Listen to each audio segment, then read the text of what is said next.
We will not bow down. Let my people go. We will not bow down. Let my people go. We will not bow down. Let my people go. We will not bow down. Let my people go. We will not bow down. Let my people go.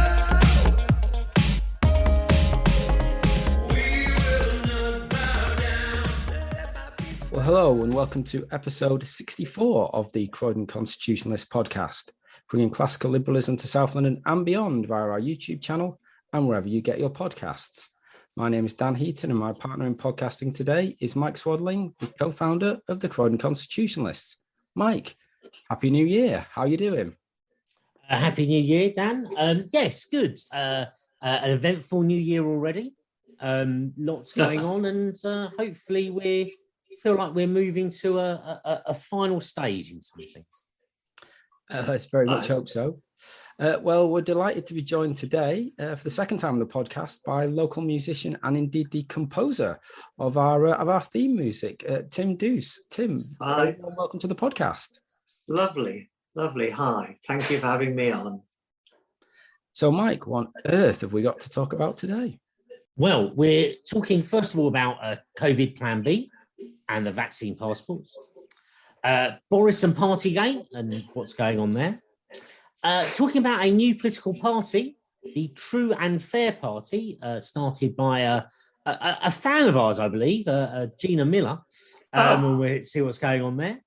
And lastly, we'll be talking with Tim, will be throughout, but about the lockdown impact on the creative industry. Yes, so Plan B was instituted in December and is up for review on the 26th of January.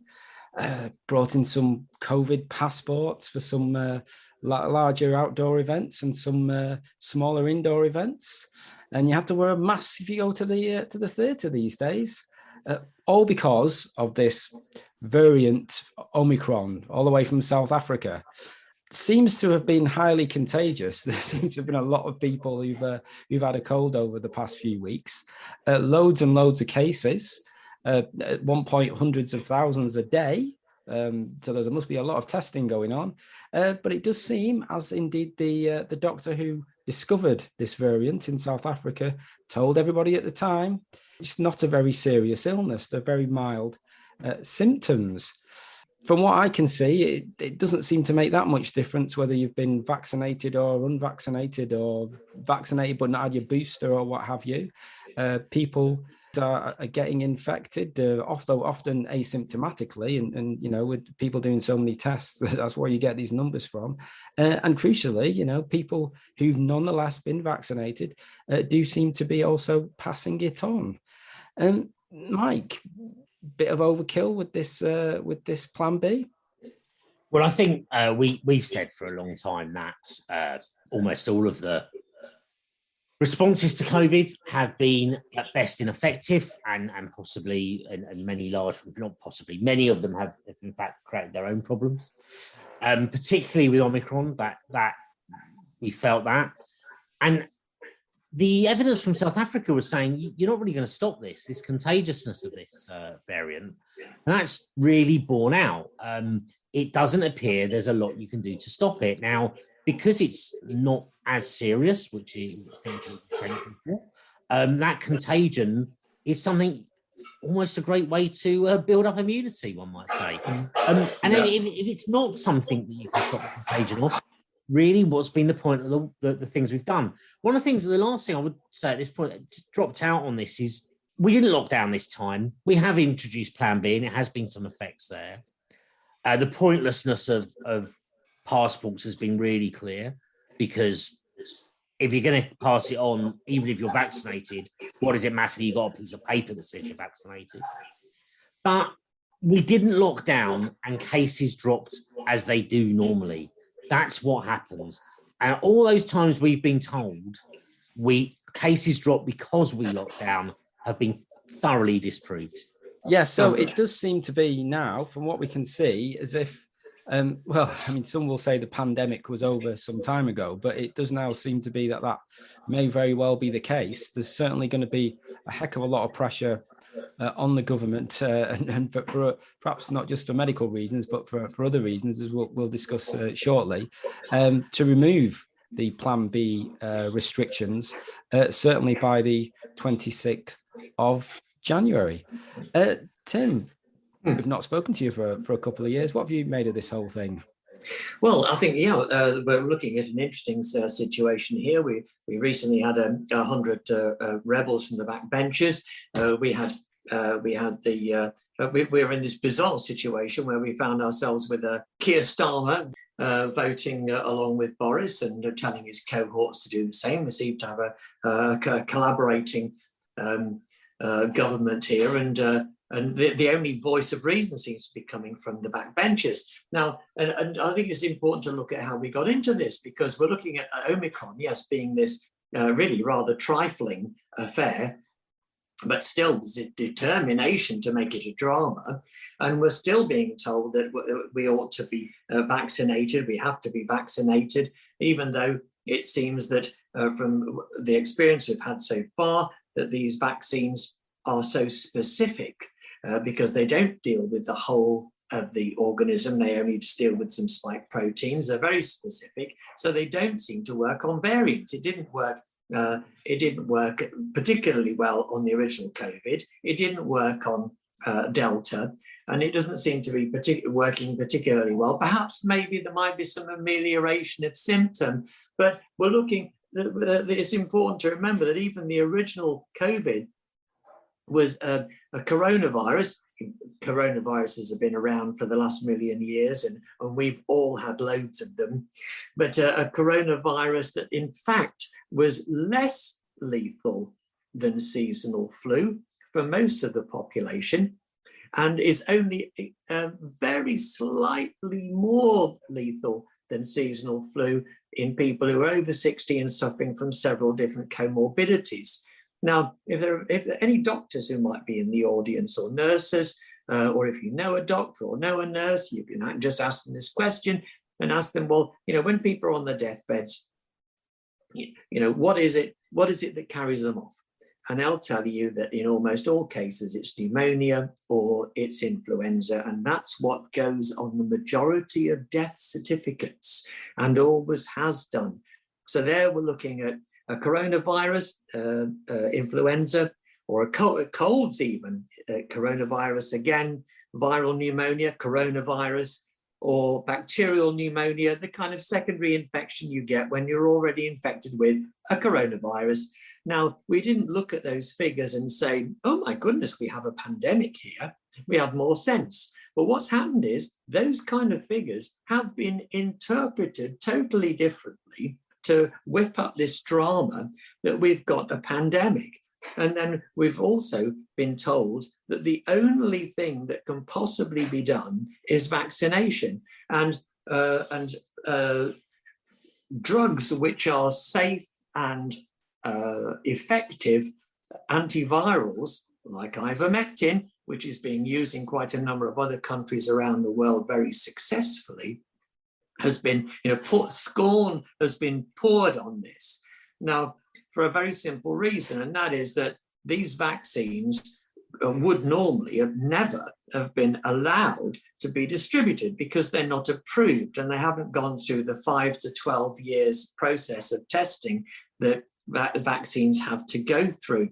But they have been issued under emergency powers, and the two big terms and conditions of emergency powers are that, one, there has to be an emergency, and two, that there is nothing else available. So this sleight of hand has caused all of this. Oh, and I think it's important to look at how this has been orchestrated, and then how that relates to this business of freedom and speech and democracy, because all of the evidence seems to be pointing in the direction of the charming and germane Bill Gates. When we look at Bill Gates, we're actually looking at two different people. We're looking at Bill Gates, the person, and we're looking at the charitable foundation of Bill and Melinda Gates. Now, what's happening is that this charitable foundation is giving huge amounts of money to the Imperial College COVID-19 research team. These are the people, these are the scientists who are telling us all that we've got to have lockdown, we've got to have masks, we've got to be vaccinated. These are the, and this guy, Neil Ferguson, I've got his name here, Professor of Mathematical Biology at Imperial College London, has produced a string of pandemic predictions that have turned out to be spectacularly incorrect. In 2005, by the way, here's a little bit of amusement. He told us that 200 million people were going to die from bird flu. Actually, it was 282. And he said similar kind of things, not quite as extreme as that, but very similar for COVID-19. Now, here we are. So we're seeing large amounts of money being paid out to this organization and its opposition, its oppo in the States, the Institute for Health Metrics and Evaluation. That's the department that's advising the US government. They've both been, sponsored by the Bill Gates Foundation. And here's an interesting thing. A guy called Tim Schwab in the Columbia Journalism Review found that this foundation was also sponsoring, get this, the BBC, NBC, Al Jazeera, ProPublica, National Journal, The Guardian, Univision Medium, The Financial Times, The Atlantic, The Texas Tribune, Gannett, Washington Monthly, Le Monde, PBS NewsHour, and the Center for Investigative Reporting, just to add a bit of humor to it all.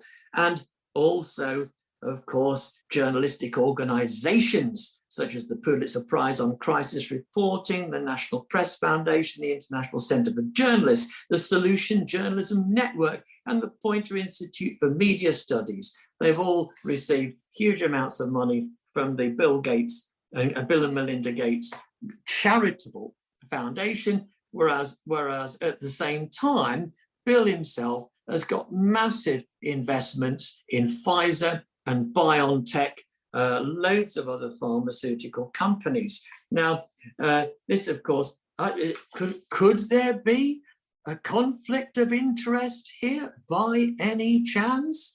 Because what I think is also worrying, quoting a guy called Dr. Joseph McCullough here, he points out this, he says, I'll read what he says. Gates is a staunch and long-time defender of the drug industry, and his intent to further the pharmaceutical agenda can clearly be seen in the current COVID-19 pandemic. From the very beginning, Gates was out in front saying that nothing will go back to normal until or unless the entire global population gets vaccinated and countries implement tracking and tracing technologies and vaccine passports. And at the same time as he's saying this, he's pouring more money into digital ID projects and cashless society plans. Ultimately, all of these things will be connected, forming a digital prison, in inverted commas, in which the technocratic elite will have complete control over the global population. Now, that's a pretty futuristic sci-fi dystopian horror story, but what's rather concerning about it is that all of the ingredients actually do seem to be in place or not in place or, started, let's put it that way. So when I'm sure you must have noticed that in the media, we are seeing so little, but this very small and narrow narrative that's telling us, get vaccinated, get vaccinated, get vaccinated. And we're seeing people like, GB News is a bit of an exception to this. I do urge anyone who's watching to watch GB News, because they seem to be the only news outlet in Britain that's giving out anything but this main story. Dr. Robert Malone was on there. He was very interesting. He's one of the inventors of mRNA technology. Got double vaccinated, nearly died, and has since been speaking about grave concerns about the vaccine, and of course he's been deplatformed, and there's a whole load of character assassination going on about him.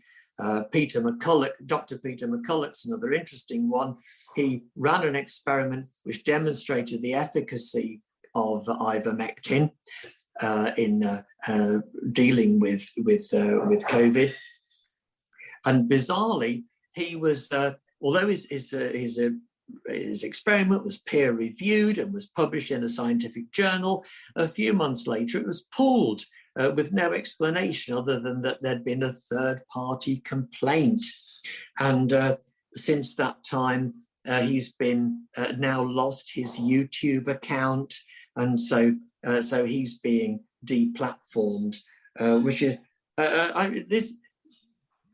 surely I'm trying to demonstrate here why we're seeing such a narrow band of the truth that we're being given, and a huge load of context that we're not being given. And I'm rather hoping that this is rather like when we went through all the leave business, that when people actually do see the whole, or is a much broader picture, and do see that there are alternatives to vaccination, and that actually, no, we're not all going to die, and it isn't really a true pandemic, and so on, then I think the more people see that, the more people will then stop being terrified and herded into just following this sort of this government line. And I think that's a good thing, because the more that happens, the more government will come under pressure. This will give support to those brave 100 or so backbenchers who seem to be the only MPs who've got any kind of handle on this, and we'll stand some chance of reversing this nonsense. And I'll just finish off by saying that the saddest part of all this is that actually, if we'd never had lockdown, if it had been treated for being just the another wave of flu that it basically was, if on top of that we'd allowed the prescribing of ivermectin, or even allowing ivermectin over the counter as it is in many other countries, that this whole thing would have disappeared in double quick time. We wouldn't have spent billions and billions of taxpayers' money on vaccines. We wouldn't have bankrupted the economy, and we'd be doing very, very well, thank you. We're seeing some dreadful and rather alarming meddling going on here, according to an agenda which certainly doesn't suit us. And the more I think people see the full picture, the more likely it is that we're going to get some kind of positive, sensible change and an end to this nonsense. During the height of the lockdown, when there was a lockdown, certainly the newspapers they were relying upon the government advertising budget. Oh, right. So that was a thing. I mean, one thing which I think, from my perspective, people make mistakes, governments make mistakes, and but it does look like most of the governments in most of the, if you like, the Western liberal world have made similar mistakes. Now we've seen what happened in New Zealand, which was bizarre, and in certain parts of Australia. But I think, certainly my hope is that over the next couple of weeks, as we move away from Plan B, and this becomes genuinely is, without a shadow of a doubt, endemic, and it has to be, because we do have to get on with our lives, and maybe doing that 12 months ago or 18 months ago or what have you. It'll be interesting to see if the apparatus that have been put in place to facilitate, whether they are removed. So I was listening to the Spectator podcast the other day, and to be fair, they've been, I wouldn't say they've been arch skeptics of the whole thing, but they've been, reasonably, compared to others, more reasonably balanced. And certainly they are calling for not just the end of lockdowns and restrictions, they're specifically calling for the dismantling of the whole apparatus of the COVID passports. Because if they keep that in place, just in case, even if they say you don't have to get what you want to get into football or anything like that, if they keep that just in place just in case, what else could it be used for in the future for whatever else? And I think we're seeing these things now where loads of people who work in the NHS and the caring professions are going to get sacked in a couple of months' time. Not had the vaccine, which of course is going to actually put pressure on the care services and the NHS. No matter what the state of play is in terms of people having COVID, so that's what they're on about doing here. If there's any good news, I don't know if there was some good news earlier today, where the US Supreme Court has basically kicked out Joe Biden's vaccine mandate. Fantastic. He attempted to introduce a law by diktat to say that any company in the United States with more than 100 employees, that everybody at that who worked there had to be vaccinated. Yeah. Supreme Court's kicked that out. Interestingly, though, and obviously there's no direct effect of that ruling on England or the UK, but they did allow the vaccine mandate for people who work in healthcare. So there were two parts to that decision. So we'll have to see what comes of that here in terms of the NHS and the care services in the UK. But they're certainly going to be putting more pressure on the services if they do get rid of a lot of people. Absolutely. On something Tim said a couple of moments ago, which is about the link to Brexit, and I'm not sure how much there is a kind of a plan with some of this stuff. I think there's not very necessarily so much, but there is that confluence of opportunity. Much like with some of the Project Fear stuff in Brexit, there were lots and lots of organisations that have been funded by the EU. I don't think they were told to be pro-Remain and told to be part of Project Fear. But when you've had funding from the EU, it's very easy to fall into that. The organisations were full of the sorts of people who were instinctively globalist, instinctively not British, and not necessarily not pro their town, their country. They were instinctively had a more global outlook. So it was very easy for them to fall at that. You look at this scenario, and you've got lots of people who are instinctively concerned about global warming, concerned about global catastrophe, concerned about big business and about modern consumer lifestyle, and we've seen the Hollywood movies about it. You look at this plague that's sent on us to correct us. So they're instinctively pro-lockdown. They're instinctively pro-experts and the medical response. And the people, the individuals, those people that are just voting for Brexit are not right to make their own decisions. And then anyone that challenges it, cheap solutions, effective solutions that already exist, and I've no idea whether ivermectin, and without wanting to go into it, works or not, or any of these other solutions work or not, but you've got to be able to question it. Surely you've got to be able to question it. And it's all been kind of blocked down again. And there is the similarities, and it is unfortunately, a pandemic has just fallen into that wider culture war that Brexit was part of. And I'm sure many of the things we've talked about are part of. And it is there is a set of people very convinced they know how to run our lives better than we do, and this was just another opportunity for them.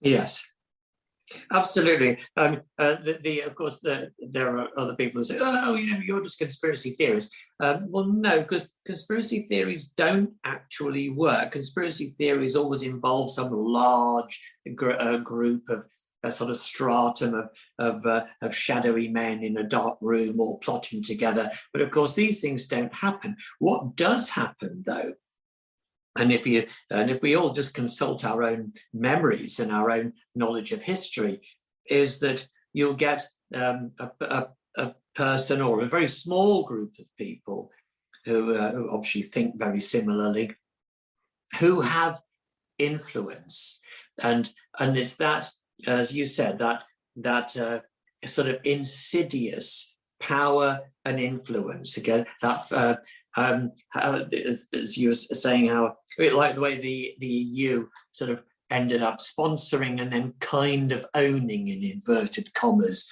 so many institutions that then became mouthpieces for it.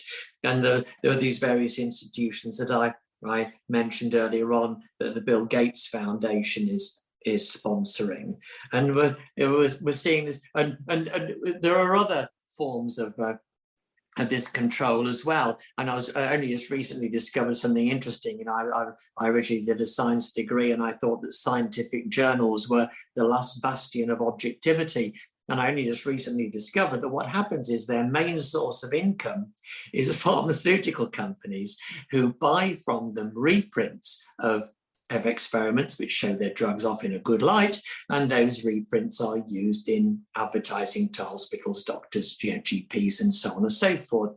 So they are the main source of income comes from pharmaceutical companies. So they are kind of under a pressure that they don't really want to annoy these people from the pharmaceutical companies, because of course, if that's the case, then they'll just want to have these experiments published elsewhere. And so it's all this long sort of chain of financial leverage is kind of behind this whole thing. And many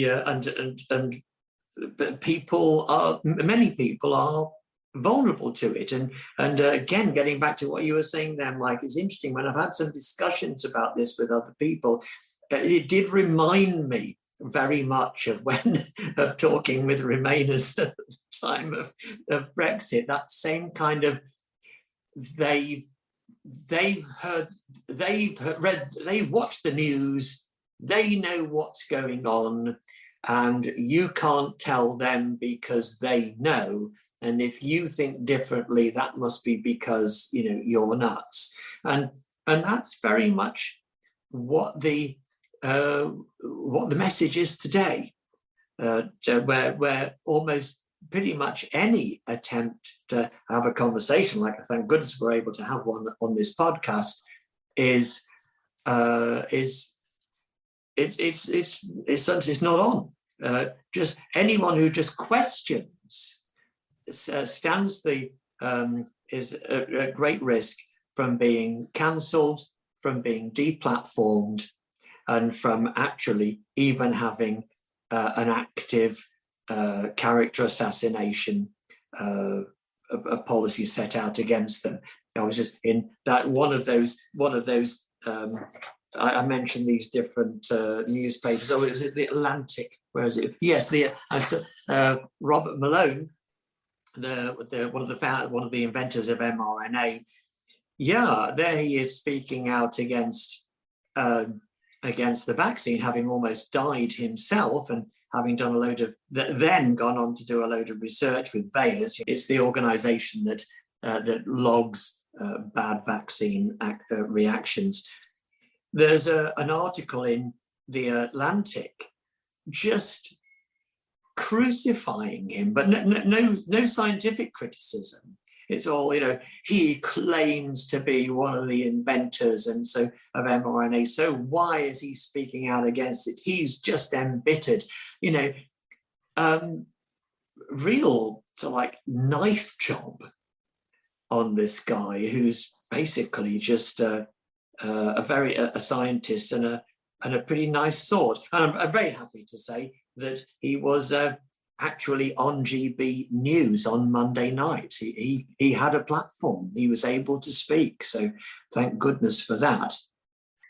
So we've been talking there about rules and regulations which have been imposed upon the on the citizens of this fair nation. Yeah. It seems that that some rules are for some people and not for others.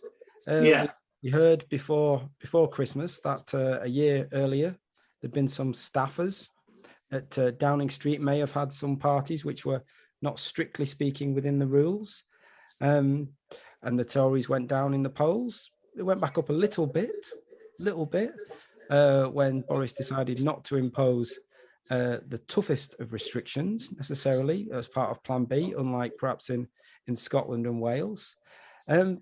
But there seems there were more than one party. In fact, there seems to be dozens of parties from what we can understand. Oh, really? I didn't know that. One in May 2020, a garden party, which was attended by Boris himself. Now, he claims it was a work event, or he thought it was a work event, but it doesn't really look like it. No. He has now apologised to the Commons and to the nation, and apparently to the Queen as well.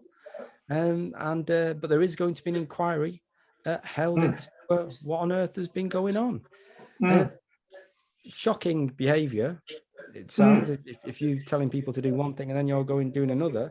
And it does look now as if Boris is really in some bother. Douglas Ross, MP and indeed MSP, the leader of the Scottish Tories, has and indeed many of his colleagues up in Holyrood have called for Boris's resignation. There have to be, I think, something like 54 letters going into the 1922 chairman, letters of no confidence. Only one has been declared so far, which is from Andrew Bridgen, a committed Brexiteer, who believes that Boris's position is untenable. Boris is saying, let's wait for the outcome of the inquiry.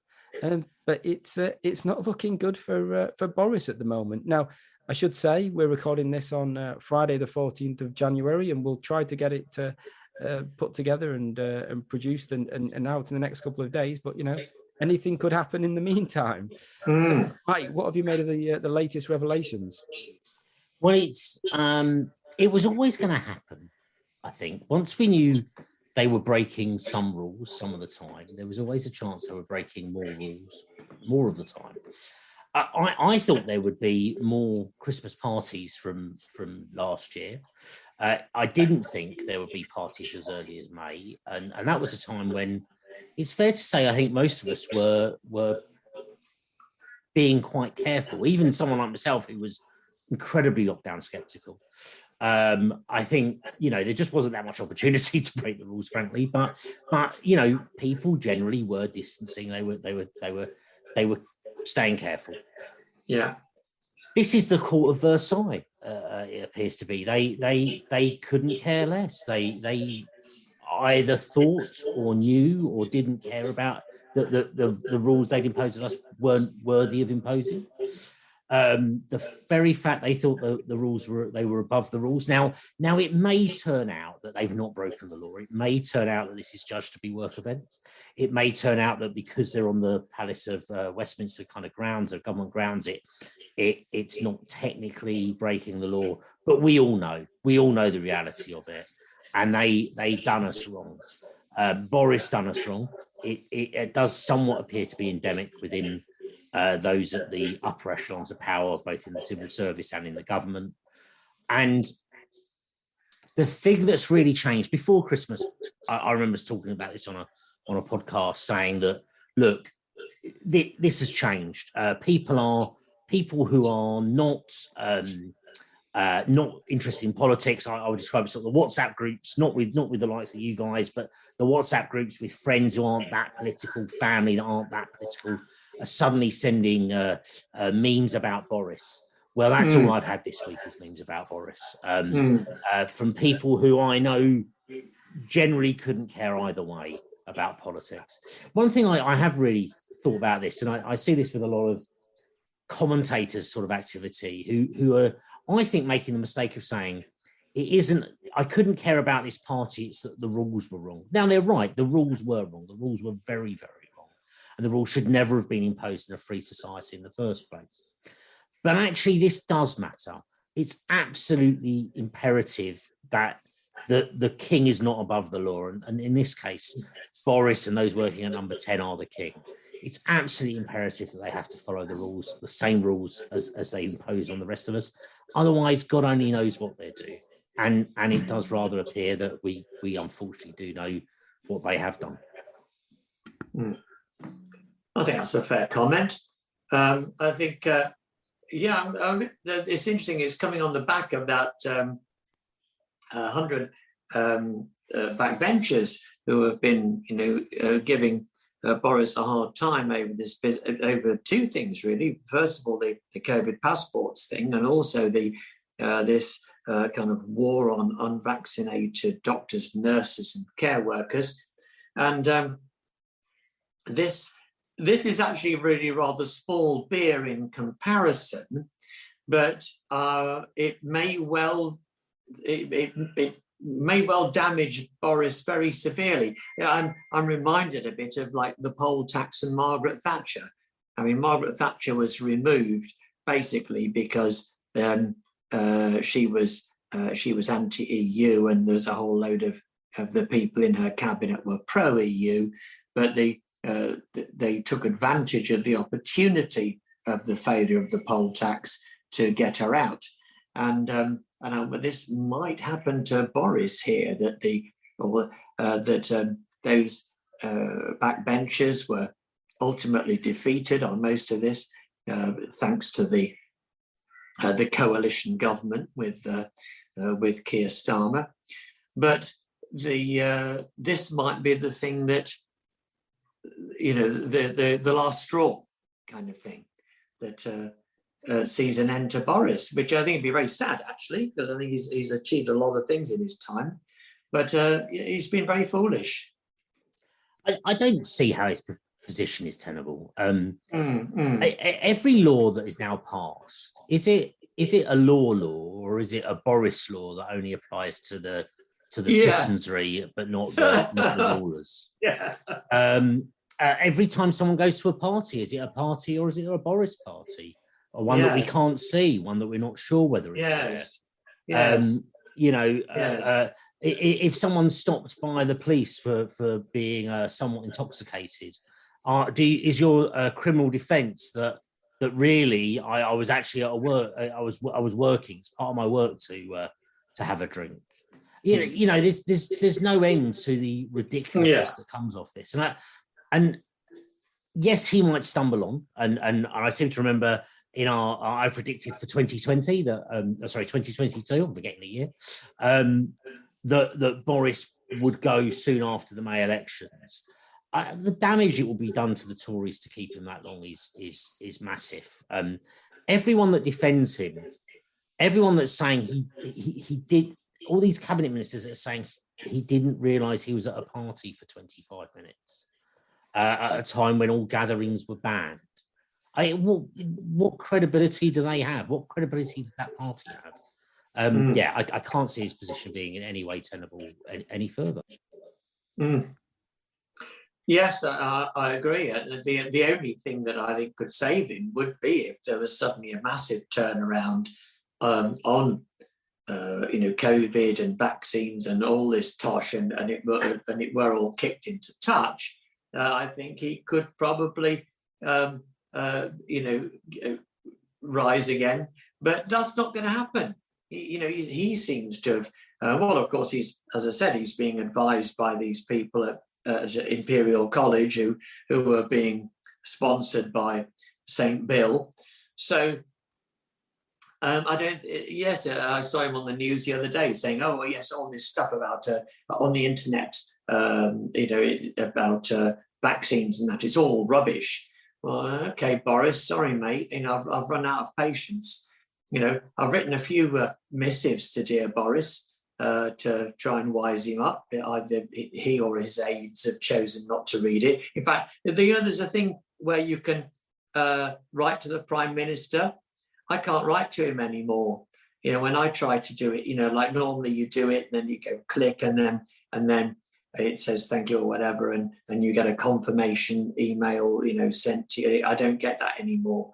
I can't write to Boris anymore. He's clearly decided that he doesn't want to listen to my point of view. So sorry, Boris, mate, I've run out of patience. I think, well, slightly different with you, Tim. It's interesting what you say. I think you're right in that the only thing that can save the Conservatives, and I don't think it can save Boris, is a full reversal of the lockdown, of removing all of Plan B in its entirety, and to the point in The Spectator, actually dismantling some of this legislation.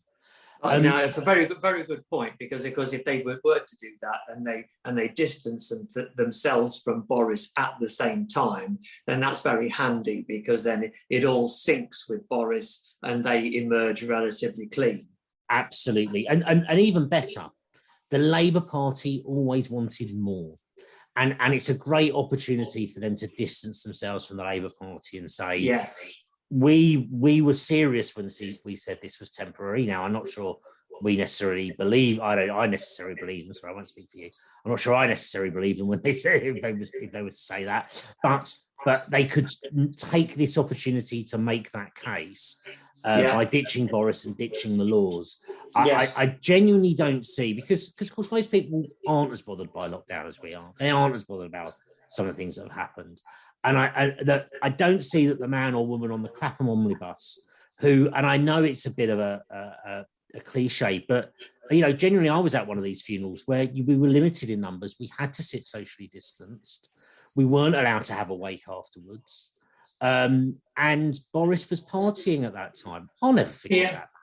And I don't, and far more people than I that were far more, frankly, worse situations. It wasn't, as it turns out, in that scenario, we were okay. But there are far worse scenarios where, frankly, why should they ever forgive him for what he's done? Yes, people unable to see their loved ones who were on their deathbeds, whether from COVID or from whatever. There are all kinds of issues like that went on, and it's just arrogant and foolhardy. And if you're going to go into politics, I mean, hey, everything's going to be scrutinized. Get used to it. But I think he just got to. Well, there you go.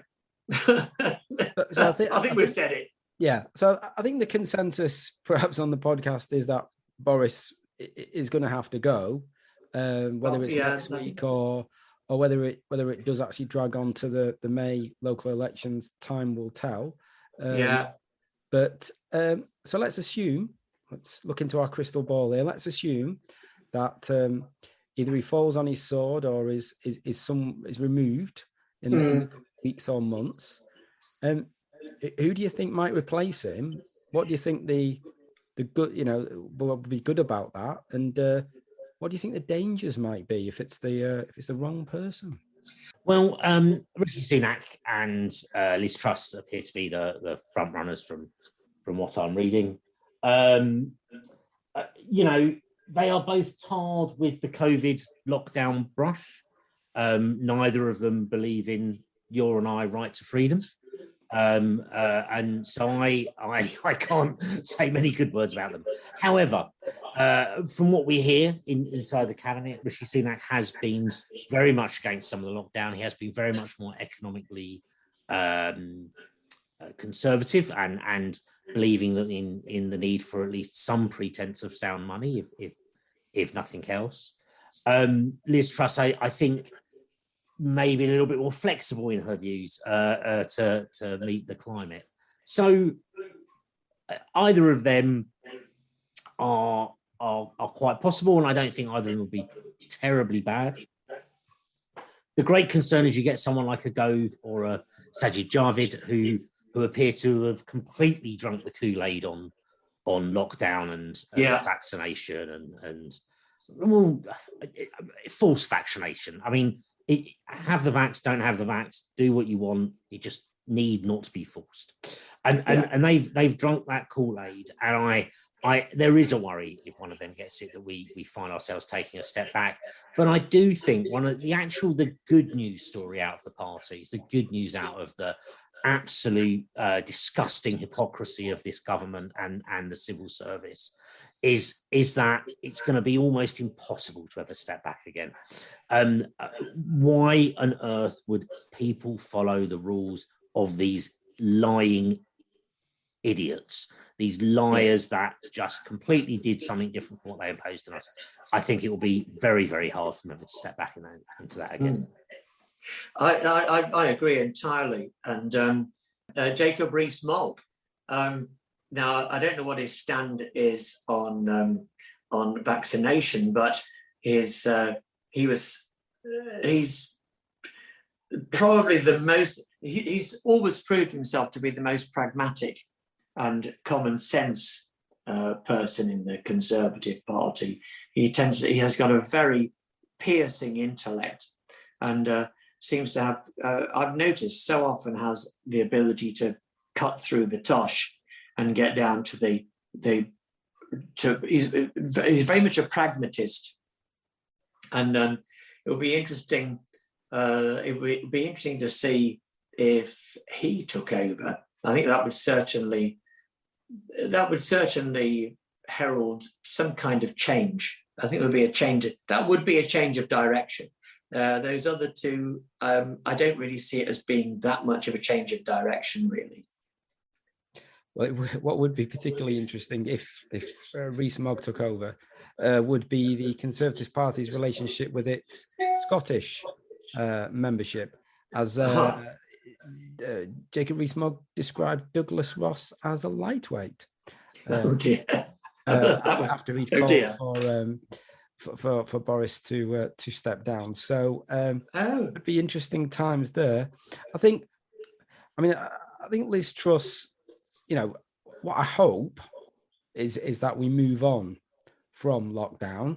Yeah. As I say, it must surely, and we've said this before, but it must surely be over in the next couple of weeks, effectively, certainly domestically.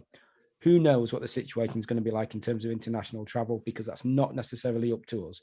But what I would like to see in any replacement is somebody who wants to make the most of Brexit. And to be fair, Truss was a Remainer. She was part of George Osborne's team. She stood there in front of a lectern and started giving us exact numbers of how worse off we'd be in 10 years' time or something like this. I forget. Yeah. It was very specific. She did all that. But to be fair, she's seemingly done very well at organising trade deals. So that would be, that sort of thing is quite positive if that was the way it went, because we must make the most of our new opportunities. And also what would be particularly good, and I know they're all sort of in hock to this a little bit, but if Boris goes and therefore Carrie Antoinette goes, hopefully we can see some rolling back on the net zero situation, where they're going to basically put all of our energy bills up massively over the next few years. And whether climate change is right, wrong, real, or whatever it don't make a damn bit of difference if China's spewing out stuff all the time. So why should we make ourselves poorer? And of course, Carrie Antoinette is right behind that she's all about. Yes. And Boris is, we all know, Boris has been very good at some things, but we all know he's a complete philanderer, right? We all know this, and it makes him interesting character, shall we say, but he seems, besotted by this young lass, and she's telling him all this green stuff. So we can move away from that over the next year or two. Perhaps the Conservatives, have a chance of, and I cannot believe, by the way, that we're talking here about a change of leadership and whether the Conservatives have a chance of re-election at the next general election, considering how poor the Labour Party has been as an opposition, just generally. Yes, indeed. It's ludicrous that they are something like 10 points ahead in the polls consistently over the last few weeks. Yes, you can say it's midterm and there's been problems and stuff, and you might expect to see that sort of thing. But, it wouldn't be the Labour Party getting in because they're any good. You know, this is no, it's just dissatisfaction with the situation as it is. Self-inflicted wounds that you know, Boris Johnson or the people around him have done to his government over the last few months. And, you know, it's whether that be on policy, sure, whether it be about these, you know, these things where they've, you know, rank hypocrisy. It's not good, and you know, he probably will go sooner rather than later. But the interesting thing with the Labour lead, though, is it's a Conservative loss of support massively more than it's a Labour gain of support. Now I think it's interesting that Reform haven't capitalised on that particularly. They haven't gone up in the polls in this scenario, but the main thing that's happened is the Conservatives lost support, and they've gone from being Conservative to don't know. Not entirely, but that seems to be a big thing. Now, I suspect they will come back to the Conservatives, but clearly the Conservatives have got to change to win them back. And you're right, Dan. And whether it's the Prime Minister's wife, or in fact, I'm not overly keen on blaming Carrie. Advisors advise and ministers decide. The Prime Minister's wife is not the cabinet member. The Prime Minister is in the cabinet. The cabinet are in the cabinet. The Conservative Party MPs, who are rather well rewarded for you know, going through the lobby like cannon fodder, are supposedly capable individuals. They've all had the chance to vote against this green net zero nonsense. They've all had a chance to make their feelings known. They haven't, and they need to take the blame. But now, as you say, they need to seize the opportunity to change. Well, we're talking about the Conservative Party there, and obviously Labour, the official opposition, and how well or otherwise they're doing. But never fear. Seriously, guys, never fear, because the future is bright. The future is radical centrism. The future is Gina Miller. Oh, my God. Yes, Gina Miller, the democracy denier in chief, has launched her own party. The Hue and Fur Party. Oh, well, in that case, it must be all right. It's awesome. There were an amazing turnout for her the launch of the party the other day. Apparently, she believes in proportional representation. Usually, people who represent small parties or parties that barely exist, they do tend to like that sort of thing. They do, don't they? Because you would, and she, you know, she's all about. She sounds like she wants to basically be an accountant. You know, okay, fine, but yeah, she's. I don't know where she's trying to sort of place herself on the political spectrum or what have you, but yeah, she's out there. Mike, have you enjoyed this announcement? I greatly enjoyed it. It's always interesting to look at new parties. In the answer to the question, where does Gina Miller place herself on the political spectrum? Outside the Democratic part of it, I think most of us agree. It's interesting looking at their website. I'm a great believer that unless you say things that reasonable people will disagree with, you've not said anything worthwhile. You know, Labour is the party of the working man, and it's reasonable to say actually we need you know, entrepreneurs as well. The Conservatives are there to conserve, and it's reasonable to say we need to change things. You know, the Liberal Party traditionally is a party of a kind of personal autonomy, and it's reasonable to say sometimes maybe we need a little bit more government interference. Now, I might not like that, but you know, it's not an unreasonable position to disagree with the mainstay of that party. When you look at True and Fair, it's not reasonable to not be true or fair. You look at their policies; they want to clean politics and public life. Well, who disagrees with that? Question is, of course, how do you do it? They want to improve democratic and constitutional law. Sorry, hard to say that without laughing. They want an oath of office and employment for MPs. They want to get rid of lobbying, things like that. It's all wonderful motherhood and apple pie wish list stuff, but it doesn't mean anything, and it doesn't set you out anywhere. And as I say, I don't believe they're actually invested in doing anything, because unless someone can reasonably disagree with it, you're not doing anything. Well, yeah, and I think it makes we look back to the time of the between the referendum and actual Brexit, when we found ourselves in this very difficult position where the majority of the electorate of this country, even after an amazing amount of strokes had been pulled and rigging had been done, the majority still came out in favour of leaving the EU. But we were in an interesting position where the majority of MPs were actually Remainers.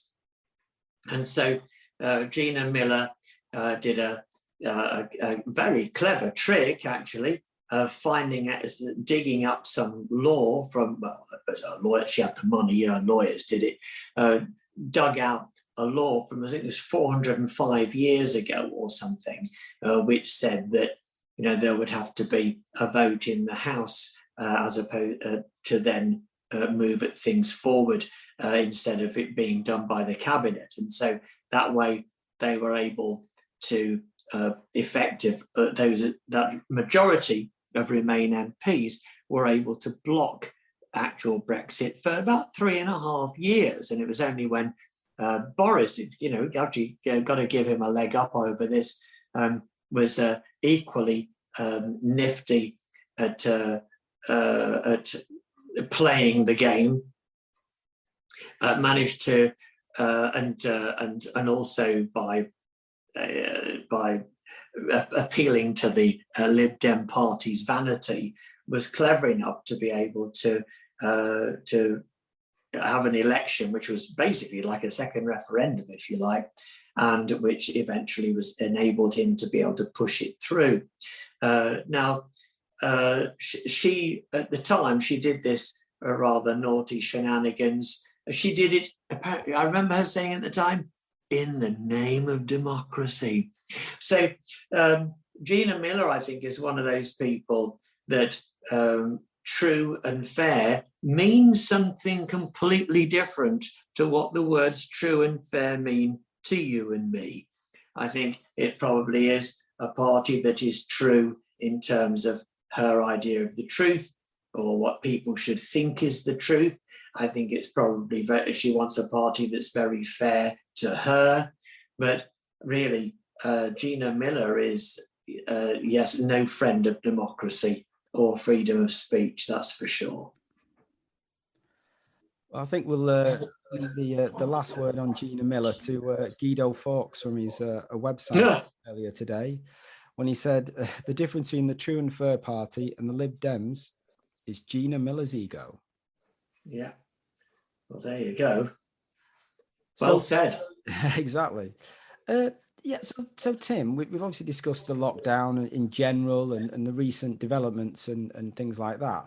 But obviously, you worked in the creative industries for quite a long time. I mean, it must have been particularly bad for people, musicians and artists and what have you. What did you make of it from that perspective, whether it be yourself or your associates in the industry? Well, it does. It's been crippling. It's been appalling, really, and it's and we're still not seeing the end of it. And it's been very bad for musicians and artists, musicians and people in the theatre and so on, and of course it's been very bad on theatres and on promoters and on and all the people who are related to that industry. It's been really tough on the nightclub industry. It's been and of course, I suppose, let's face it, it's had disastrous effects on the entire economy. I mean, it's the craziest idea ever. I mean, when you think about it, I mean, Ebola, for Pete's sake, Ebola, a disease that kills, Probably more than 99% of the people it comes in contact with. It's the most lethal disease on the planet, I think. What did they do? They quarantined. They didn't put the rest of Africa into lockdown.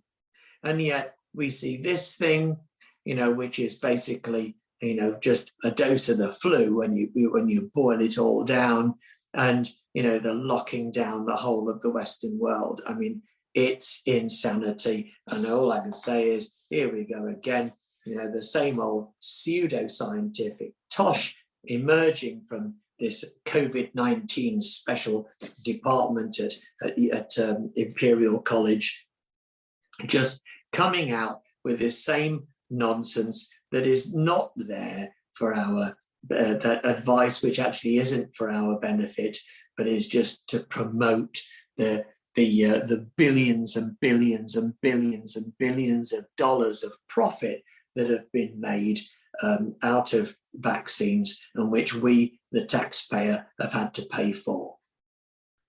No question. Certainly the hospitality industry has been destroyed. Yes. And even just, obviously when the pubs are closed, the pubs are closed. But, I've seen it in central London when the most recent restrictions were brought in. Just before then, London was getting back to something like the old normal, if you like.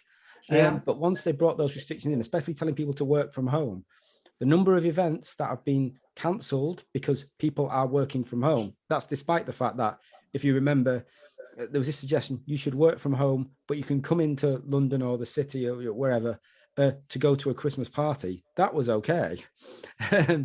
But the number of events that I've seen that have actually been cancelled or postponed, normally next week, I normally every year attend a Burns supper. That's been pushed back to March. When I went for my team Christmas lunch, which we did nonetheless, the place we went to was, 3/4 empty. And I can tell you, it was a pretty expensive lunch. And if they were, 3/4 empty, they would have lost a heck of a lot of money. And of course, that's the busiest time of year for most of these businesses. And after what they'd had to go through over the past 18 months at that point, completely devastating for them. So, it's been bad all round, but for particular industries, even more so.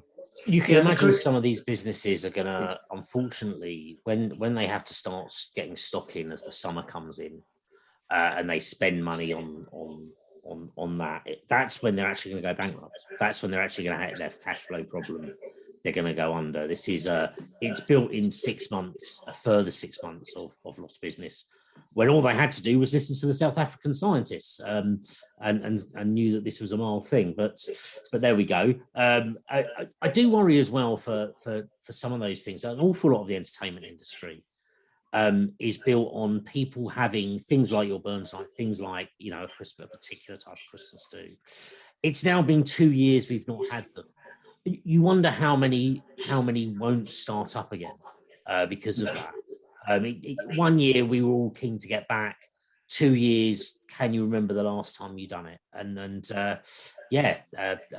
very devastating to what's been a major part of our economy for a number of years now.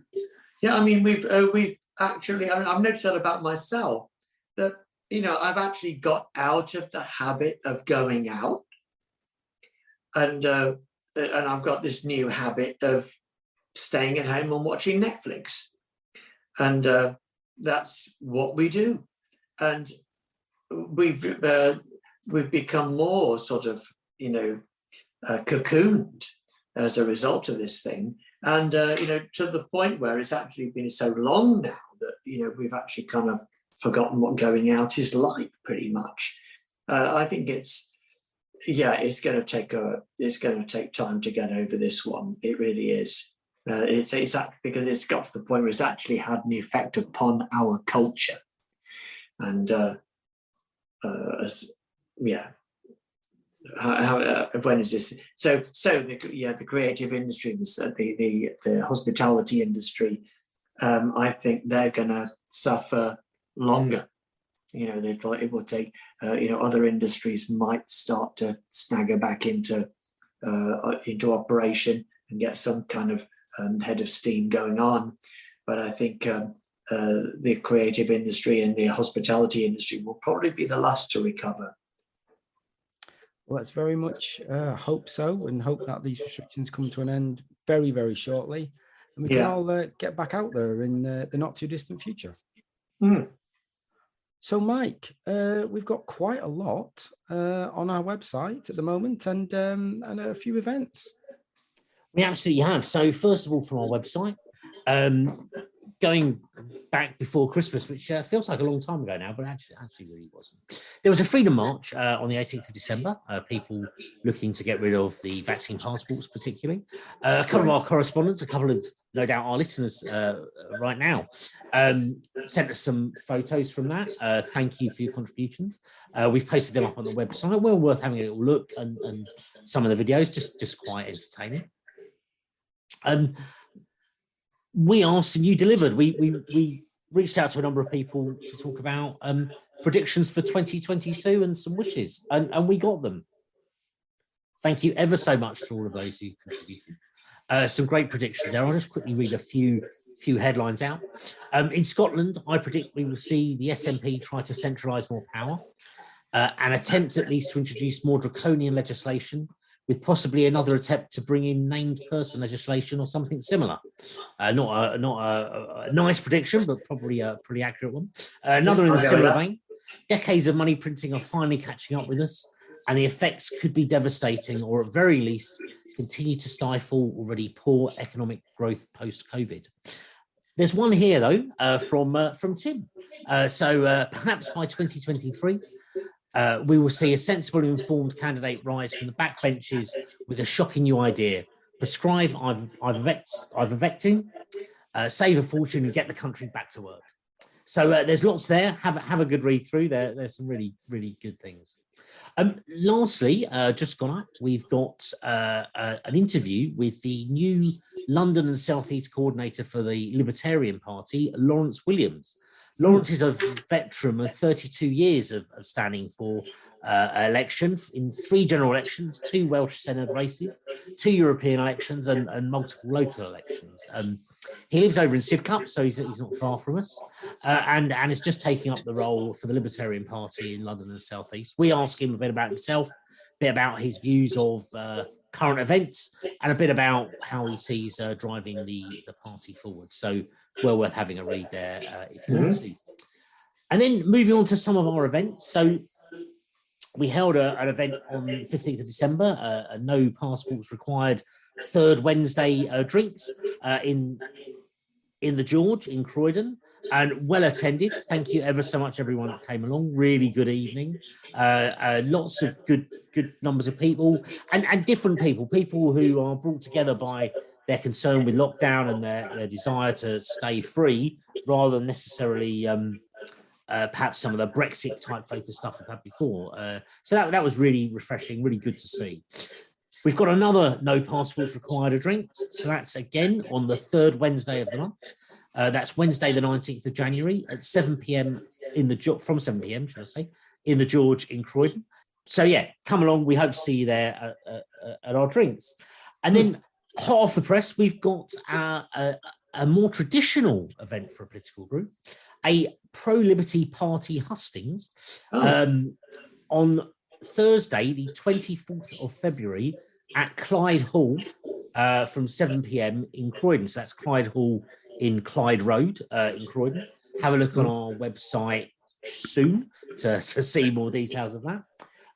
So that's, Thursday, 24th of February. We're looking to have a hustings with a number of pro-liberty parties. We hope they'll be running candidates in the area. Indeed, some of them will be running in the area.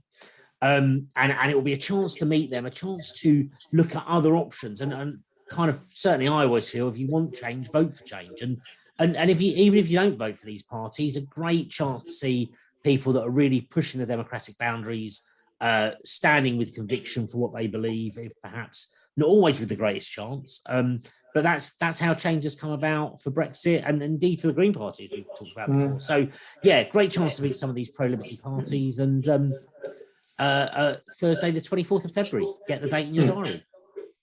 So, Mike, the question that everybody, I can sense it, that everybody will be asking is this: Will we be inviting Gina Miller? Unfortunately, I don't have an email address, and that's not an invitation for anyone to send me one. Fair enough. Well, if you would like to write for our website or have any stories you would like us to cover, please do contact us. You can do so via the Twitter @CroydonConst, via our Facebook page, via our website, croydonconstitutionalist.uk, or via email, croydonconstitutionalists@gmail.com. And Dan, can I just give a quick shout out to Blacklist Press, the new publication, their new publication called Free Speech, a weekly newsletter going out from our friend Chris Wilkinson. I've written for it the first week and possibly will be this week as well, and a few more going forward. They're keen to have writers, and it's worth having a little look at. Blacklist Press be linked to from our emails and our social media, and yeah, just a good new publication to see, and hopefully they will get some interesting stories out. Oh, I'll make a note of that. Yes, do look to subscribe to the Blacklist Press blog. I think it is that you'll basically get an email with the latest bulletin that I think they're looking to put out on a weekly basis. And Mike, as you say, never one not to point out when you've been published. Well, do please subscribe to the podcast and the podcast and the YouTube channel. Do please like, share, and leave a review. It's always good to get feedback, and it helps others to find the podcast. Well, thank you very much to Tim for joining us. Thank you very much for having me. It's been a while, but it's been a while for lots of things, hasn't it? So we'll hopefully catch up in person soon as the restrictions are lifted. I'll see you guys at the George. Excellent. On George Street. George Street, absolutely, in Croydon. And yeah, thank you to everybody for listening. Until next time, it's very much a happy new year. And yeah, it's goodbye from me. And goodbye from me. And goodbye from me. Goodbye.